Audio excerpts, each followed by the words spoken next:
quand la vie vous prête vie, eh bien, vous vivez à votre façon le cercle de l'infini. Et vous pouvez laisser dans cette dernière partie de vie un cadeau extraordinaire à vos enfants. C'est pas l'héritage, non, c'est un autre héritage.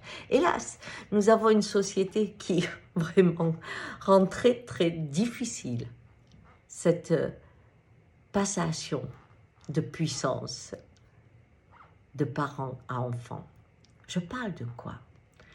Quand on est un petit bébé, la force de l'enfant, c'est sa vulnérabilité.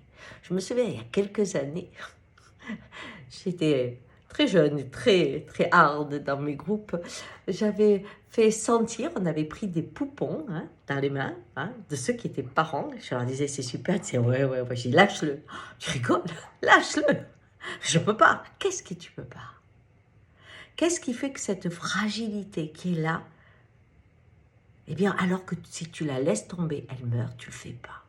Où est cette puissance que tu découvres, cet amour qui se révèle alors que tu as tous les pouvoirs. Tu as tous les pouvoirs. C'était une expérience extraordinaire de découvrir combien cette confiance du bébé qui ne peut être que confiant, cette confiance dans vos bras, vous donnez cette capacité de vous sentir fort et protecteur.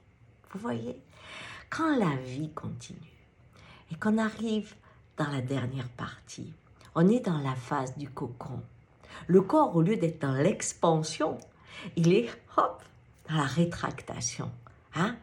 Les visages se plissent et partout ailleurs, mais aussi il se rigidifie, on ne court plus, on marche, tout devient un peu lourd et difficile. On est des tamalous, comme disait une dame que je connaissais, parce que tous les matins on se lève avec il y a ça qui marche pas, ça qui marche pas, ça qui marche pas. Et petit à petit, on est obligé de passer par la dépendance.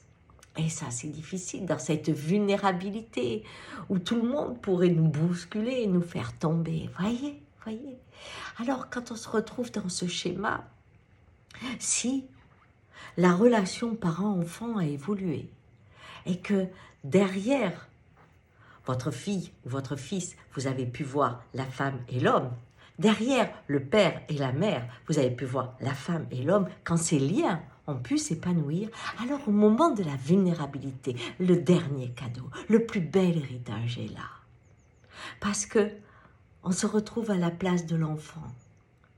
Et le fils ou la fille peut à nouveau être puissant, protecteur, bienveillant. Il découvre en lui ce pouvoir de l'amour inconditionnel devant la fragilité de celui qui l'a porté. C'est ça, l'ultime héritage, quand on peut le vivre.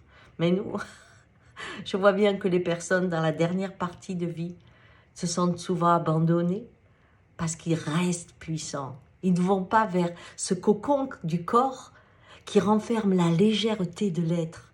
Parce que quand on sait qu'on va mourir, tout est facile. On n'a plus rien à prouver, tout est léger.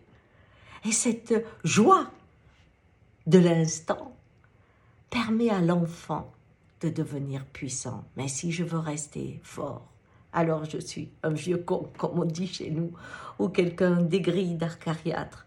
Et il faut ceux qui ont leur devoir, pas conjugal, mais filial, qui viennent, ou alors on les abandonne.